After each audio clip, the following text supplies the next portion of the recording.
Olá! Hoje a gente vai mergulhar num assunto que parece complexo, mas é fascinante.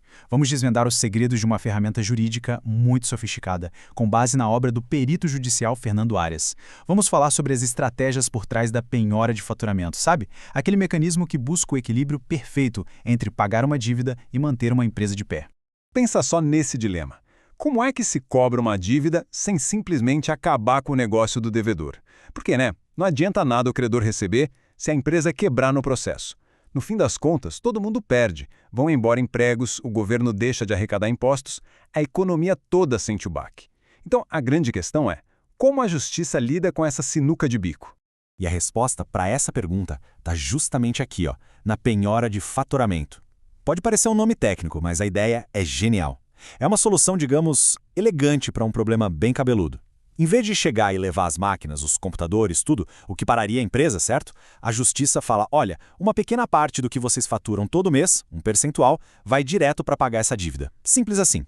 E essa imagem aqui mostra a diferença de uma forma, perfeita. De um lado, a penhora de bens tradicional é tipo uma marretada, é força bruta. Pode até resolver, mas o risco de quebrar a empresa, de acabar com tudo, é enorme. Já a penhora de faturamento, essa é outra história. É como uma cirurgia laser, super precisa. Ela vai direto no alvo, que é a dívida, mas sem matar o paciente, que no caso é a empresa. Tá, mas para uma cirurgia dessas dar certo, não dá para ser de qualquer jeito. Precisa de alguém ali no comando, Uma figura central, um profissional que sabe o que está fazendo para garantir que esse equilíbrio delicado funcione na prática. Então vamos conhecer agora quem é essa peça-chave, essa figura fundamental em todo esse processo.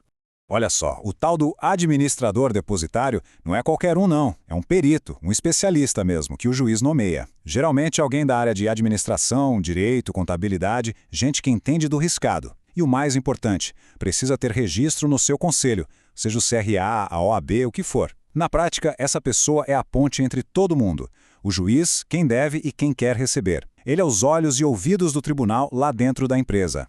E o trabalho dessa pessoa, vai muito além de só ficar olhando. É uma função superativa. Ele não só gerencia o plano que o juiz aprovou, como também fica de olho no caixa da empresa, na saúde financeira dela. Ele garante que o dinheiro da penhora seja separado direitinho e repassado. E claro, todo mês tem que mandar um relatório transparente para a justiça. Ou seja, é um gestor ali, com a mão na massa, não um mero observador. E essa frase aqui do Fernando Arias, o autor do livro que a gente está usando como base, resume tudo de uma forma brilhante. Ele diz que o administrador depositário é o guardião técnico da execução. Que nome forte, É ele quem pega uma sentença, um papel e transforma aquilo em algo real, em equilíbrio econômico na prática. É uma definição perfeita. Beleza, mas por onde esse guardião começa? Qual é o primeiro passo? É aqui que a gente entra no primeiro grande segredo que o livro revela para que tudo isso funcione. O segredo é um diagnóstico financeiro completo, estratégico. Sem isso, nada feito. A lógica é simples e direta. O sucesso dessa operação toda se baseia em dados, fatos, números, não em achismo. Não dá para chegar e falar, acho que uns 10% tá bom. Isso não existe. Seria um tiro no escuro, com uma chance enorme de dar errado. A decisão sobre o percentual tem que vir de uma análise técnica super rigorosa. E como é que se faz essa análise? Bom, é um processo bem metódico. Primeiro, coletar dados. E é dado pra caramba. Balanços, contratos, notas fiscais. Segundo, com tudo na mão, vem análise para mergulhar nos custos, nas receitas, ver qual a margem de lucro. Terceiro, entender o faturamento de verdade. Qual é a média por mês? Tem épocas que vende mais? E só aí, no final, é que se faz uma proposta técnica, bem fundamentada, para o juiz aprovar.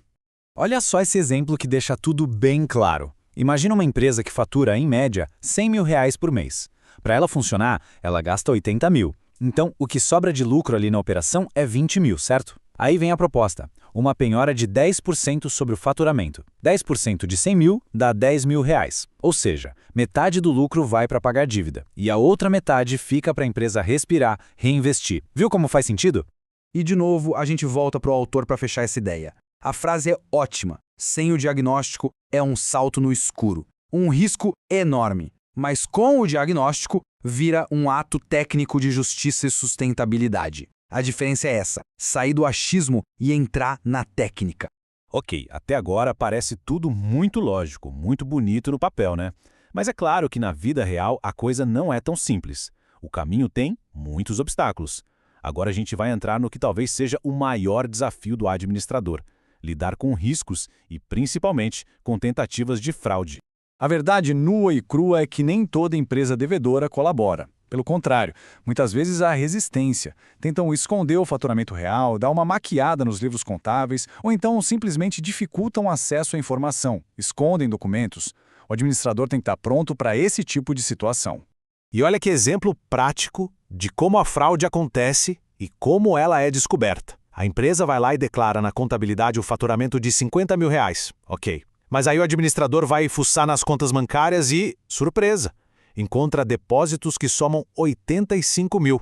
Opa, cadê os outros 35 mil? Tá aí. Essa é a receita que estavam tentando esconder. É por isso que o papel do administrador muda completamente. Ele deixa de ser só um gestor de números e vira, literalmente, um detetive financeiro. O trabalho dele é desconfiar, é investigar, é cavar fundo para encontrar a verdade que os números às vezes tentam esconder. E para fazer esse trabalho, ele tem um verdadeiro kit de ferramentas. O básico é cruzar informações. O que está no balanço bate com o que entrou no banco? O que foi declarado de venda bate com o que foi pago de imposto? Se a suspeita for grande, ele pode pedir uma auditoria independente. E, claro, ficar de olho em qualquer movimento estranho. Nada pode escapar. Bom, mas todo esse trabalho de detetive, de cruzar dados, está mudando e muito rápido. Vamos entrar agora na parte final da nossa conversa para ver como a tecnologia está simplesmente revolucionando essa área e qual é o futuro que já está batendo na porta. E quando a gente fala em futuro, na verdade, já é o presente. Pense em inteligência artificial aplicada a isso. Um sistema de IA consegue analisar um volume de dados que um ser humano levaria anos para ver e faz isso em segundos. Ele encontra qualquer coisinha fora do lugar, qualquer padrão suspeito, com uma precisão que, sinceramente, é sobre-humana. E não é só IA. Outra tecnologia que vem com tudo é o blockchain. A grande sacada do blockchain é criar um livro de registros digitais que é super seguro e, o mais importante, imutável. Depois que uma transação está registrada ali, já era. Ninguém consegue apagar ou alterar. Isso torna a manipulação dos dados algo praticamente impossível. E para amarrar tudo, a gente fecha com mais uma citação do Fernando Arias, que é, de novo, perfeita. Ele fala que a penhora de faturamento é o ponto de encontro do direito com a administração. É o momento que a técnica vira justiça econômica. É a união da precisão dos números com a força da lei para criar uma solução justa e, acima de tudo, inteligente.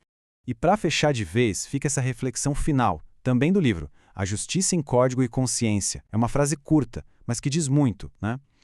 O futuro dessa justiça econômica não depende só da lei. Depende da união da tecnologia, que é o código, com a ética e a responsabilidade do especialista, que é a consciência. No fim, é a combinação da inteligência da máquina com a sabedoria humana, que vai construir um sistema mais transparente e justo para todo mundo.